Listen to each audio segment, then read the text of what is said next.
Welcome to my sewing room. What a wonderful show we have for you today. And by the way, if you have children or grandchildren or a Girl Scout troop or whatever, this show is one you're going to really want to pay close attention to. I have as my guest today Carol Ingram. Carol is a designer for Sulky of America, and she's a contributing author to the book Sulky Secrets to Successful Quilting. And this technique today is quilted crayon art. Look at this wonderful pillow I have here. This pretty blue kind of speckledy look. Believe it or not, this is done with crayons. Now this pretty pillow has a beautiful daisy on it, a big sunflower rather, and this also has been embellished with crayons. This pretty heirloom pillow with lace and a pretty lavender has lavender bows, and those lavender bows, those speckledy lavender bows, have also been done with crayons. Now let's move on to the quilts, because that's what I promised you. This was quilted art. This particular quilt, look at those wonderful colors in the background. This has been done with crayon art. This is another really pretty quilt. I think I'm just going to hold up part of it here for you. See those wonderful flowers and stems and leaves and all of the goodies in the middle? Once again, done with crayons. Another really wonderful quilt with all kinds of pretty things on the inside, including a few letters too. This is an alphabet quilt. Once again, all done with crayons. And Carol has shown me something really special here. This is a Noah's Ark quilt, which is embellished with machine embroidery, as well as the crayon art. And Carol told me that after she drew the picture, her grandchild colored in the crayons, the art that goes to embellish this quilt, which has machine embroidery as well as the crayon art. And this is the wonderful, wonderful seashell quilt, which goes along with this pillow that I showed you first. Isn't that a beautiful, beautiful quilt? It's just a work of art, and believe it or not, once again, it was done with crayons. Cute little wonderful dress. Sweet little dress with hearts on the top, and go down to the bottom and you can see hearts and a little bit of lace. What a wonderful little cool summer dress for a little girl. And this is one that the little girl can actually embellish herself. Oh, how much fun. A wonderful little t-shirt. Now one thing you have to be careful of, it has to be poly cotton blend. You don't want just 100% cotton t-shirt, but a poly cotton blend. Isn't this a fun project to do with your little ones for Easter? At a recent sewing machine convention, Carol developed this wonderful project, which the t-shirt now, remember, is poly cotton blend. But do you see the wonderful crayon art here, and then beautiful machine stitches, and then the wonderful machine embroidery? This looks like one of those very expensive t-shirts you get out in resort areas, but with crayons and a sewing machine, you can make this one very inexpensively. Now here's another trick for this beautiful crayon art. This is a 100% cotton dress. However, Carol has taken the square of poly cotton fabric and embellished it and then stitched it onto her purchased dress. Come on over to the technique boards with me, and we'll share with you and your little ones exactly how this technique is done.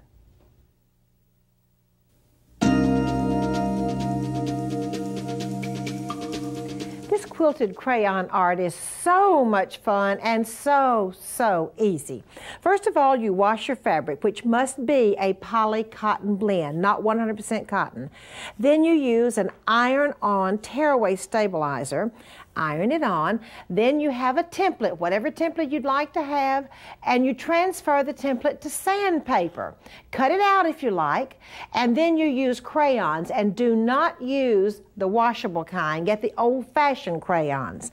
Next, after you put your iron-on stabilizer, you cut your design out of sandpaper and go ahead and put your crayon on it. Then you turn your sandpaper upside down and use a press cloth, bring it over here, and iron, iron, iron.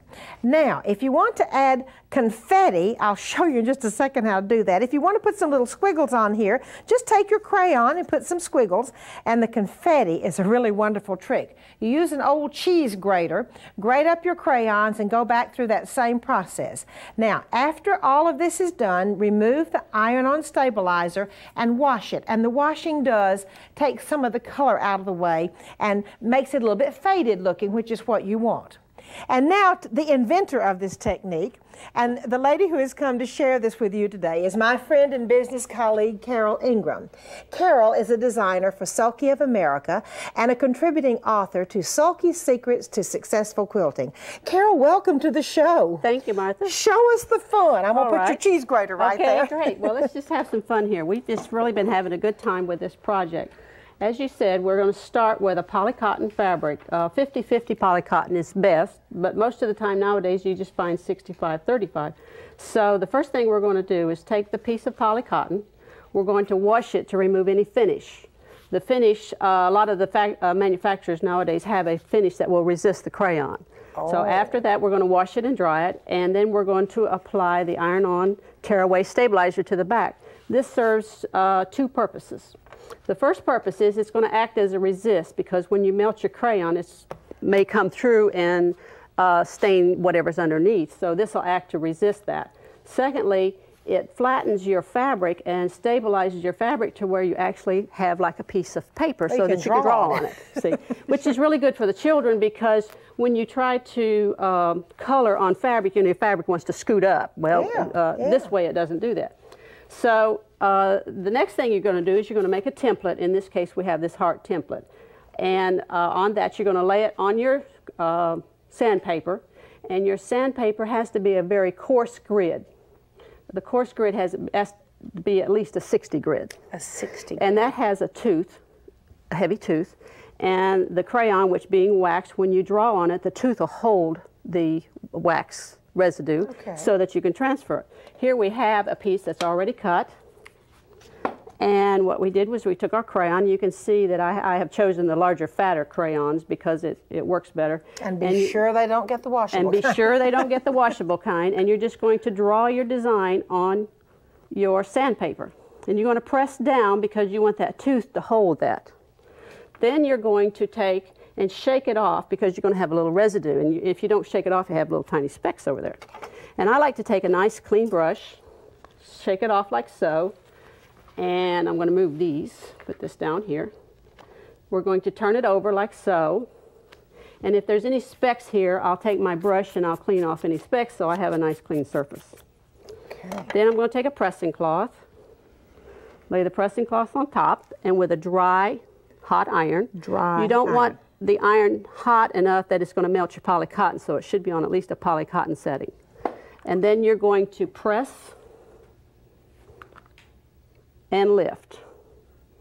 Press and lift. You're not going to slide your iron, because you have to remember there is wax, and the wax might slide around underneath of there. So you're going to hold it down long enough to melt the wax, like so. Remove this, and when you pull this up, you have that. Oh, how fun. And so then we can continue and have more fun. Okay. Okay. Let's make confetti. All right, we're going to make confetti. On the display board, you saw where we did little squiggles. We're just going to take a crayon. Because the stabilizer keeps it so stable and flat, we're going to be able to just do little squigglies like that. I love it. And that stabilizer is critical. And that's fabric does jump around. It does. All right, then I have this cheese grater, and you can see that it's well worn. I think I purchased this at a garage sale for maybe $1. I love it. Well, they're not too expensive. Well, they're not too expensive, but now we can all take out our old cheese graters. Since we don't cook anymore. Since we don't cook anymore. And so then we're going to just grate the cheese. On the cheese grater, we're just going to grate it. How? And we can take this little brush like this and get what's in there, like so. And we're going to have that later on. Then we're going to take a Teflon pressing sheet, like so, lay it on top, iron again, like so, and you're going to have your confetti. Okay, at that point, we're going to remove the stabilizer off of the back, so we have this. We're going to remove the stabilizer off the back, and give it a quick wash. And pull it off like so. And you can see that the stabilizer has resisted, the stabilizer has held that through. So it doesn't go all the way through. And then you take it to the washing machine and you're going to wash it in tepid water. You're going to use no detergent that has optical brighteners or bleaches in it, just a plain... Just in water? No, just a plain detergent. Okay. Just a generic detergent. Oh, Carol, I just love it. And what I would like for you to do next for our home decorating project is to show us a little bit about how you put together that wonderful quilt with the hearts on it. All right. And next, we'll have a home decorating project for you.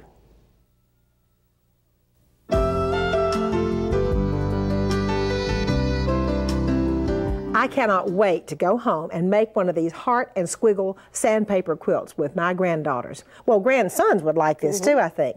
This is adorable. Now, Carol, show us how you quilted it and then how you did that binding on it. All right. Basically, putting this quilt together is very simple because of it being a whole cloth quilt.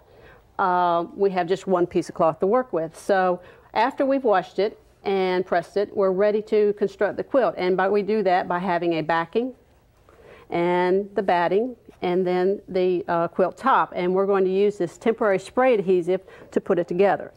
And after that, after we've got it sprayed together and positioned, we're going to set our sewing machine up for a stipple quilting, for free motion quilting. And we're just going to free motion quilt all over. You may choose to just quilt around your hearts or around your image, whatever you have, or you may just choose to stipple the entire quilt. At this point with this quilt, I chose to just stipple the whole quilt. Yeah, with grandchildren, probably easier to yes, stipple with the whole thing grandchildren, and if you're just teaching the sewing, then you would want to do that. At that point, your quilt is finished. You can finish it in however long it takes you to quilt and whatever size you have. This being I guess you would say a baby or a crib size quilt. Then we're going to put just a binding around the outside edge. You can be creative and cut your edges wavy or zigzag, however you want it. And we took a binding that is just a regular fold over binding, 2.5 inches, fold over, sew the raw edge to the raw edge, sew down here, and then we're going to turn it over. When we come to the corners to make a square corner, we're going to sew down to just within 1/4 inch of the corner. We're going to turn it. We're going to sew this away, and we're going to turn this up like so, and back like this, and then we're going to stitch down this side, and that makes this perfectly mitered corner that you have on all sides. And it makes just a wonderful binding when you're just going to turn it over, and you can either machine stitch or hand stitch on the back side. Carol, this is just so much fun. And as I said, I cannot wait to make one of these with my grandchildren. Carol, thank you so much for coming to the show. I've enjoyed it. And next we have Sewing for Jack and Jill for you.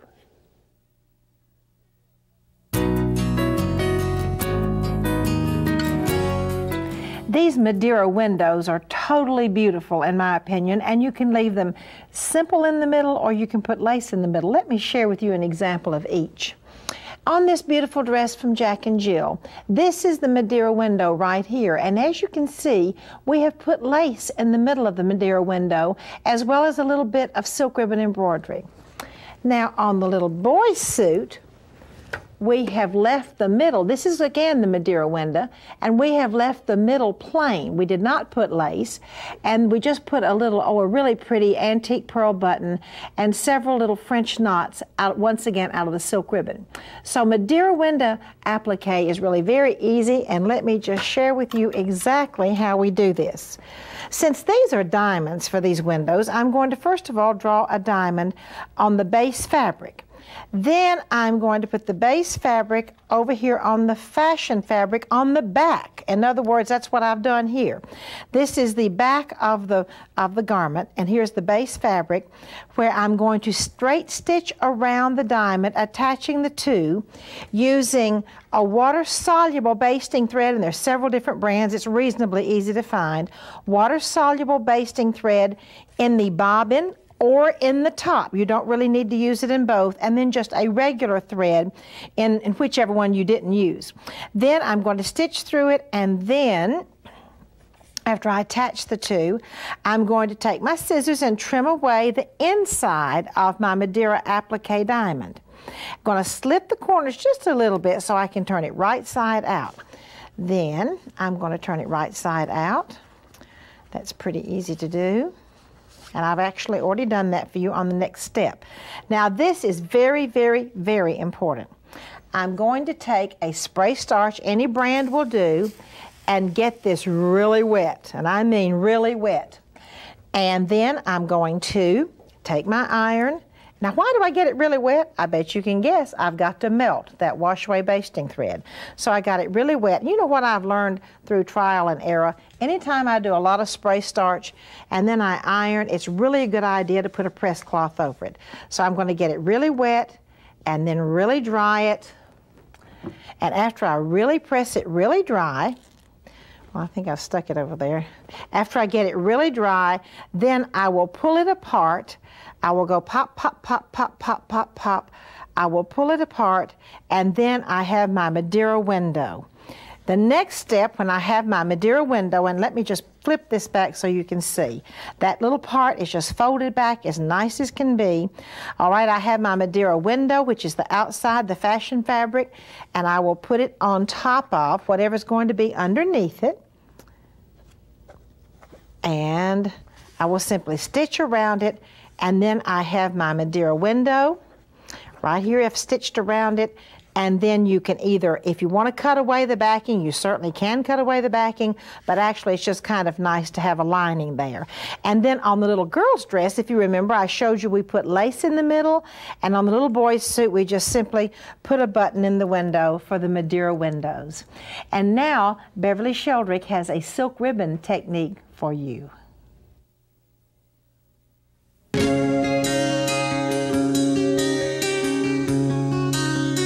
I'm so pleased to have as my guest today my dear friend and business colleague, Beverley Sheldrick from New Zealand. Beverley is the author of the book Colonial Inspirations, and she is a world-renowned teacher of embroidery of all types. She also is a regular contributor to So Beautiful magazine. Beverley, welcome to the show. Thank you, Martha. It's a pleasure as always. Martha, today we're going to look at the little pussy willows that I've got in here and the granitos that I have here. I wanted something a little bit heavier to match these big fat roses that we have here, and I felt the normal, just the rosebuds, etc. I mean, we have got some rosebuds there, but I wanted something a little bit different, which is why we're going to look at these lovely pussy willows. Now, we're starting here. What I want you to notice, please, is the fact that this outline allows quite a bit of room between the little branches. We want a twiggy look, which, if you think about pussy willows, is the way they are. So here we have quite a bit of space between here. You will also see that this first of the little stitches is just a little pad stitch, and it's just placed, there's a distance of about probably an 1/8 of an inch there. So I've put in all those pad stitches there. Then I've taken the same thread. You can use a little bit darker if you want to, but it's not really necessary, and I've gone over that pad stitch, and you'll see that this stitch, which is a little straight stitch, is actually quite loose. It lies over the top of that first stitch. And then the last stitch is this little green one. I wouldn't normally use quite such a sharp green as we have here, but it does make it easier for the viewers to see exactly what I've done. And that stitch comes from the stem, and it actually goes into that stitch there. So we'll just look at it. You can see I've already put in the first of these outline stitches, and I do find it helpful to actually draw them in. It helps get the distance in. And so do remember, of course, always when you're doing outline stitch like this, to keep the thread on the same side of the needle, and also if your curve is that way, then the thread is above. If the curve is this way, then the thread is underneath. So you can see how I've drawn that there. Then you can see here we've got the first of those little pad stitches I've already put in. You can see here we have the pad stitch underneath. We're now going to put this stitch over the top like so, and Again, remember, ladies, take it over the finger. I know some people like to actually go right over like this. And then last of all, we've got that little green stitch which is going to go into there like that, just in the bottom of it, and sitting carefully like that, just connecting the two. Now, these little granitos are just so simple. We call them granitos only because it's the embroidery term. But you can see how they make quite a nice little curve here. It's simply just 4 little straight stitches like that. We've got the different here, 1, 2, 3, and 4.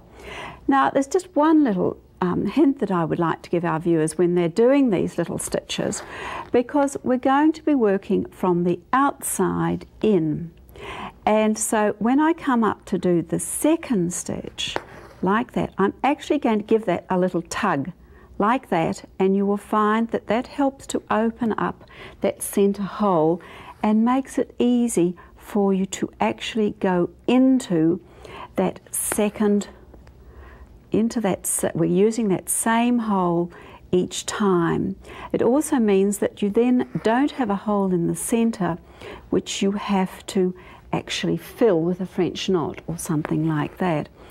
And of course, I do find it helpful if I actually have lightly drawn in a curve here. I just hope that's dark enough for people to see, because it just helps with the placement to get that curve, have them sitting like that. Beverly, thank you so very much. At a recent sewing show in Arlington, Texas, we filmed some wonderful notions that we thought we'd like to share with you.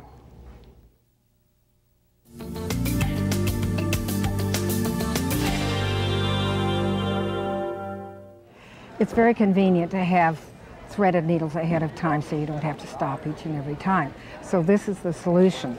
This holds 10 threaded needles. I'm going to pull one out here, but you just take your threaded needle, insert it into any one of those slots, and the tail goes down in that crevice. Now I can go ring around the rosy, and it holds 10 threaded needles. They never tangle. It is wonderful for people going to class or to quilting class, and particularly for people who have poor eyesight, and they can have somebody else thread 10 needles for them. They could quilt, they could sew, they could embroider, and not have to thread their own needles. So it's just a lifesaver.